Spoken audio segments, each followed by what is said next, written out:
do you understand by code of ethics and how is it different from code of conduct? So this is part of your syllabus. Directly these two terms are written there in your syllabus part. So one term is code of ethics, another term is code of conduct. Code of conduct, like we have this code of conduct, you are going to join the service, so definitely you have to comply to the code of conduct once you join the services. So but code of ethics, what is code of ethics? These two terms, though their objective would be same, right, but these are trying to achieve the same objective by different modes, you can say. So in this question, you can directly start with the code of ethics because it's a 10-marker question. In 10-marker question, you don't have much of the time and space to make a base and then start writing. Here you can directly write what is code of ethics, and then you can compare code of ethics with the code of conduct. If you see code of ethics, these are general broad principles of ethics which apply to the members of the organization, the civil servants, administrators, whosoever they are, and they tend to achieve certain positive behavior from the side of the participants, the members of the organization, the administrators, and so. So code of ethics, these are the positive principles, right? These want to promote certain positive values, you can say. For example, neutrality, right? Neutrality is a positive ethical value that code of ethics would want to promote it. Another example you can say, for example, responsibility, right? These are general values which code of ethics would like the members to adhere to. So these are positive set of values, and you can say these are desirable. And once the members, if the civil servants, if any of the person, if they don't adhere to code of ethics, they are not as such say punishable. So these code of ethics are not punishable in nature, right? So I believe now you understand what code of ethics are. So these are broad principles actually which guides the behavior of the civil servants or the members of the organization to whomsoever these code of ethics apply. Now, if you see in terms of India, in India, we have All India Service Conduct Rules. So these are the part of the code of conduct, you can say. But when these All India Service Conduct Rules, they were amended in 2014, they included certain part of the code of ethics as well. For example, the values of neutrality, responsibility, accountability.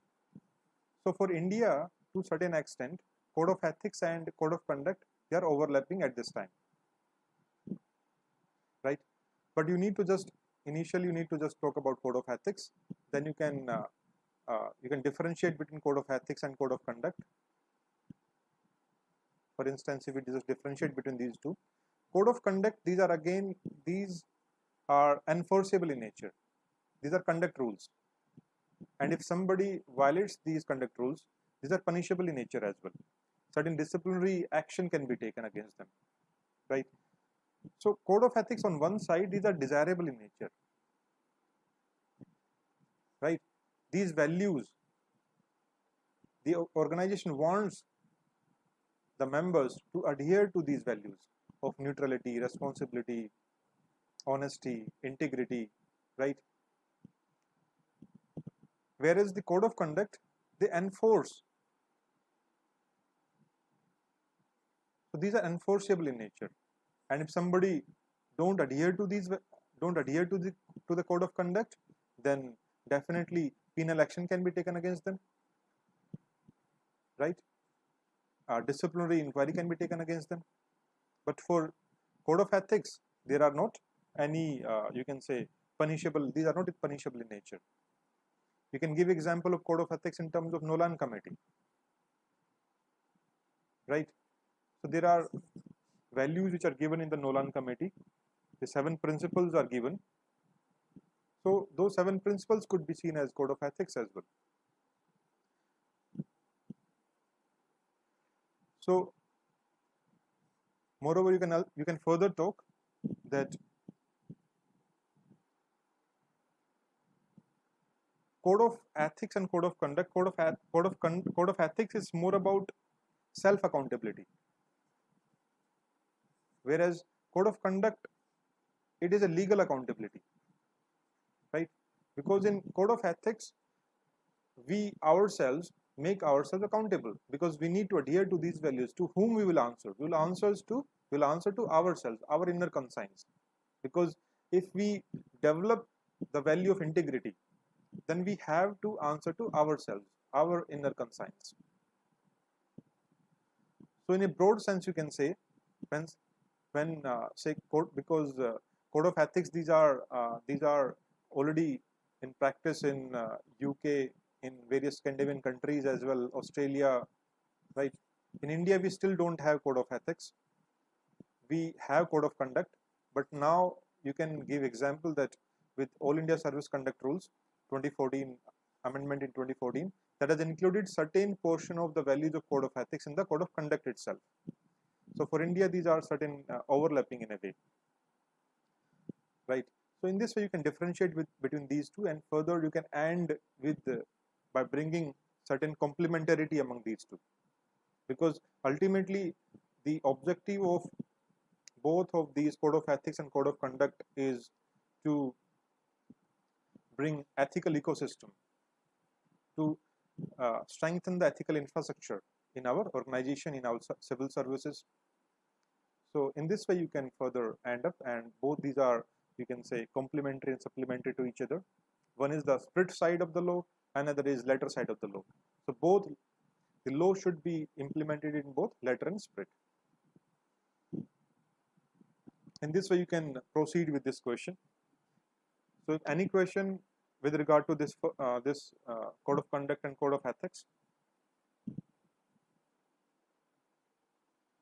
you can ask in the comment box.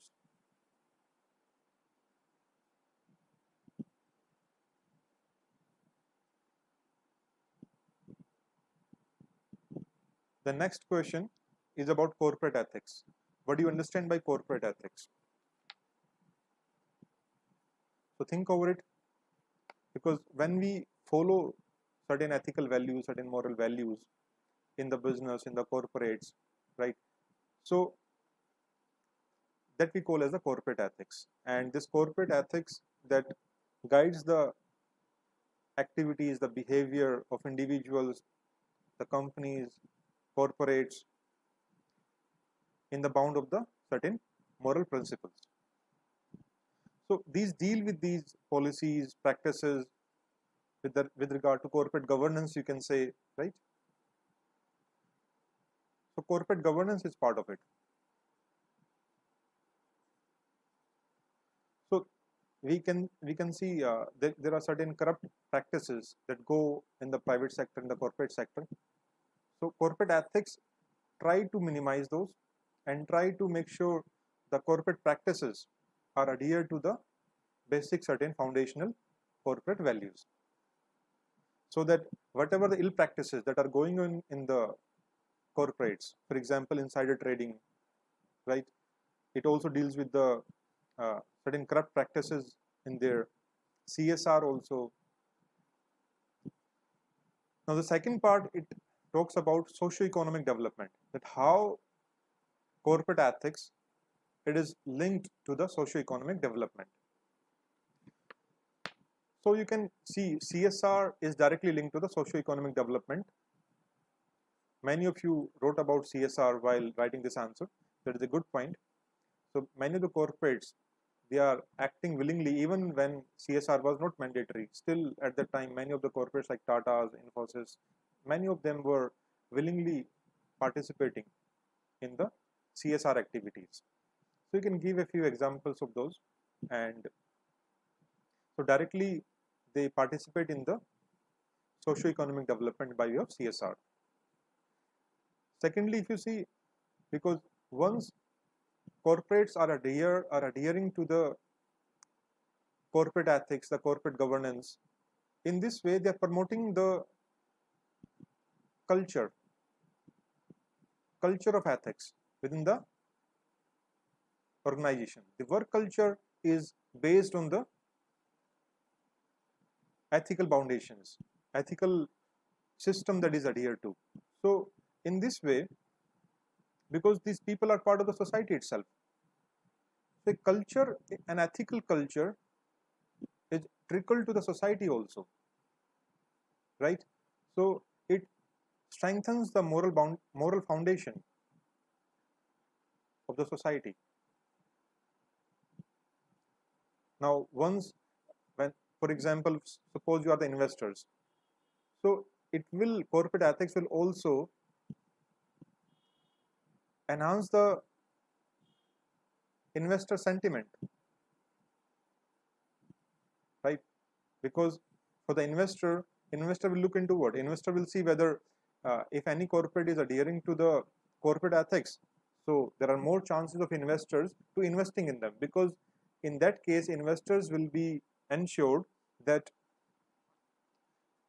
corrupt practices won't be tolerated in this corporate organization. Insider trading won't be allowed, right? So in this way, investor sentiments are strengthened and it attracts more and more investment. So in this way, it helps in the economic development of the country. Foreign investment comes into. It also protects the whole integrity of the economy, right? Now we all know that the corporates, these are based on these are profit oriented, right? Now once we inculcate the ethical values in the corporates, so they remain the profit oriented, but not solely. They also understand the responsibility towards society, and once they grow, the whole country grows, the whole society grows. They satisfies the basic human need in this way, right?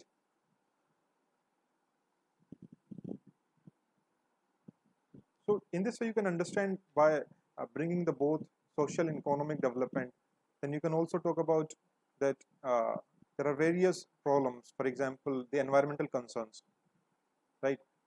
If any corporate organization which is solely profit oriented, which is solely based on profit at any cost, that won't be concerned about the environmental, right? Environmental degradation would happen, but the corporate ethics will ensure environment is also protected, right? That will ensure sustainable development.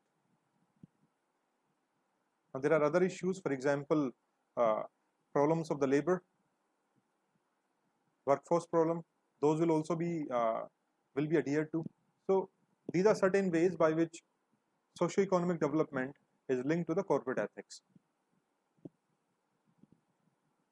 Now this question, law should be so succinct that it can be carried in the pocket of the court, and it should be so simple that it can be understood by a peasant. If you have any questions, you can ask in the comment box.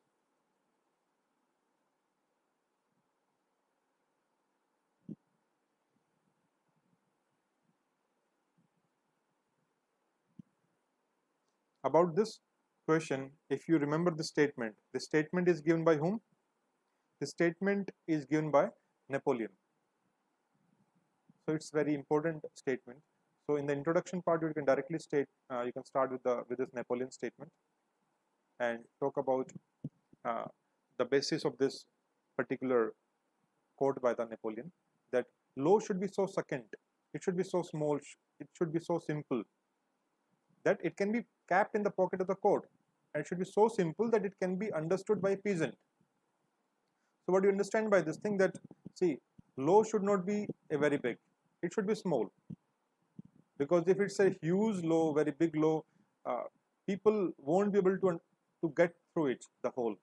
Secondly, it should be simple as well, not the complex, so that even a peasant can understand it, even an illiterate can understand it, anybody can understand it, the common man can understand it, right? Because if you see, why do we need the law? We need the law so that it can serve the people. The basis behind of any law is to serve the public, to serve the people. If the law in itself is a complex, right? Because here in India we have so many complex laws. The laws are complex, very many of the laws are very archaic, so very difficult to understand. So they lose the very purpose of their genesis. Moreover, many of the laws are obsolete as well. Many laws which are not required today, which are going through the times of the British, the colonial legacies that is going through.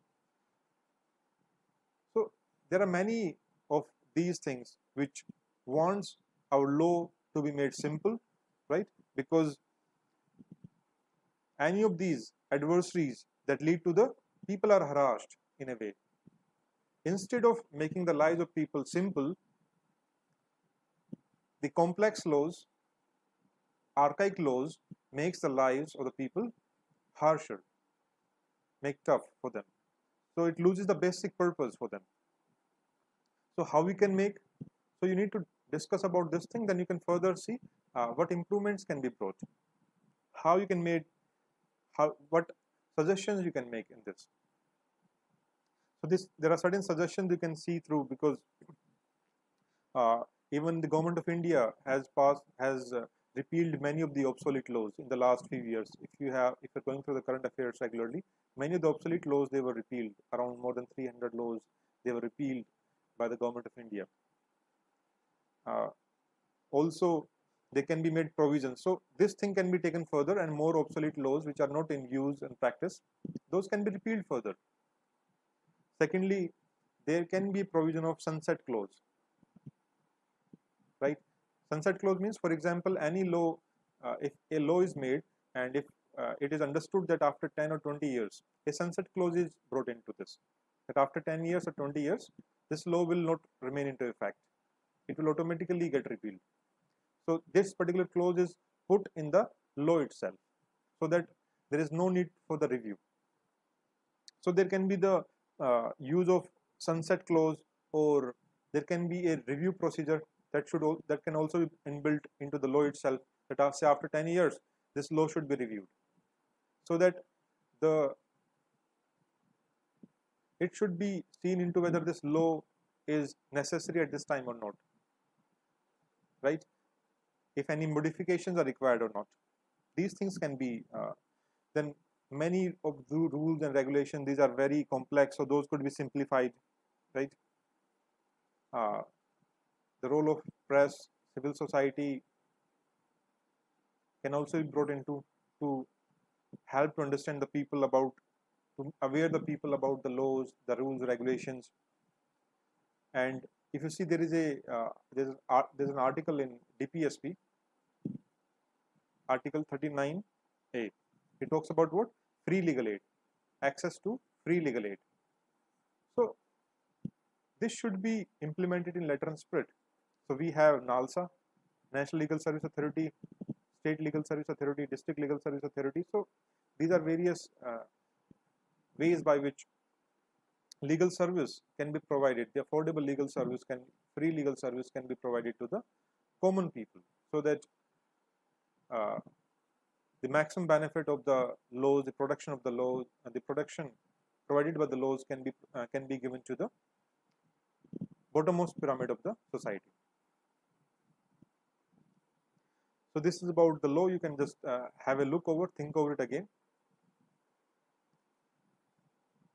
Next question is about some restrictions on enjoyment of freedom are necessary in the interest of the social harmony. So in this question, even if you see yourself, your place in the society, right? So you enjoy certain freedoms, even certain freedoms as given under Article 19, right? So whatever the freedom you enjoy, your other citizens, other people also enjoy, right? Now these freedom are not absolute in nature, right? And when you enjoy freedom, but this freedom should not encroach into the freedom of other humans, other people, other citizens. So These freedom are acceptable only by the time you are not disturbing others, right? For example, you're listening to music, but if this listening to music is in a very huge sound by DJ or whatever, and it is disturbing the neighbors, then their freedom of peaceful residence is disturbed, right? So in the introduction part, you can directly start with the freedom. What do you mean by the freedom in a way? And then you can talk about that you need the restrictions on the freedom, right? Why do you need the restrictions on freedom? What are the objectives? What will you gain? What will you achieve by the restrictions on freedom? You can talk about those. One of the theory in ethics talks about restrictions of freedom. That is a social contract theory by Thomas Hobbes. So you can talk about the social contract theory. Not to explain in much in detail, just give the reference. Then you can also talk about because you need the freedom, so you need to respect the freedom of others as well, right? So this is how social order and harmony will exist, because you need to link this restriction on freedom with the social harmony, right? Because if you don't respect the freedom of others, there will be conflict. Once there is conflict, there will be the disharmony in the society.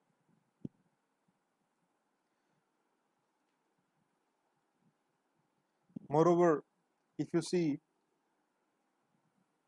freedom in terms of the, for example, certain restrictions are also put, certain censorship is also put, so that restrictions on nudity is there, censorship is there. So this will do what? This will ensure the morality, social morality or public morality. So in this way, social harmony is maintained in the society. And even the Constitution of India, that also put reasonable restrictions. If there are freedoms given to you, then there are certain reasonable restrictions are also put on those freedoms on the grounds of morality, public order, decency. There are certain these restrictions are given in the Constitution. Then you can so second part, what you can discuss, second part you can discuss that these restrictions should not be very strict. These restrictions should not be should not overpower or cover the freedom themselves, right? These restrictions should be reasonable. Otherwise, if these restrictions are unreasonable, in that case, the state would become, the state would be in a way curbing all the freedoms. It will be an authoritarian state.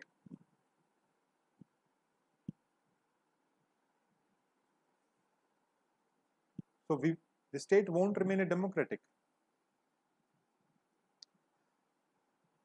Moreover, restrictions, if these are not reasonable, it will also curb the artistic creativity. For example, certain authors are writing a book, certain creativity is coming out, paintings are there. But if you put the unreasonable restrictions, those creativity will be restricted. So in this way, you can write certain points, and in the conclusion, you can talk about having a balance among these two, and you can conclude in this. And this question discuss about Vivekananda's views on nationalism. What is nationalism? You can start with nationalism. That what is nationalism as per Swami Vivekananda?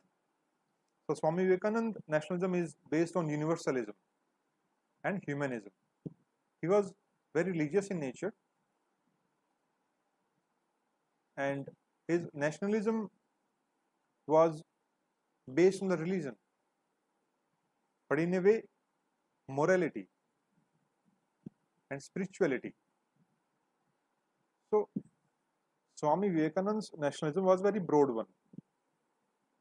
It was based on certain ethical values like compassion, right? Based on service to the people. Because if you remember a quote by Swami Vivekananda said, "Service to Jiva is the service of Shiva." So service is the main motive.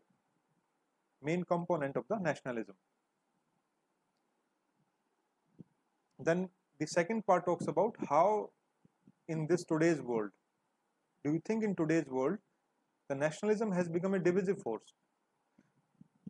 Then you can discuss about how this nationalism is divisive force in today's world. Definitely you can have many examples how it is divisive force.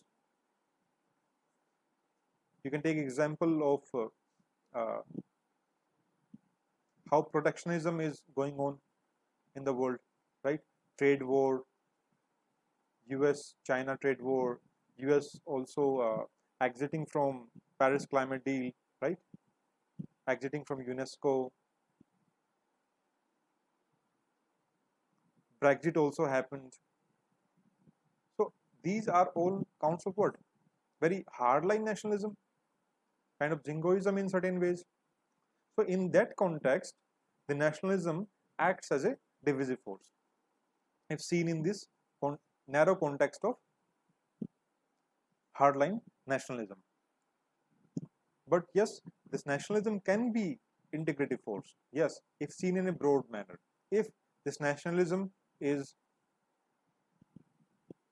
having the values as given by the Swami Vivekananda. So if nationalism is followed with the universalism, with the spiritual integrity, right? In that way,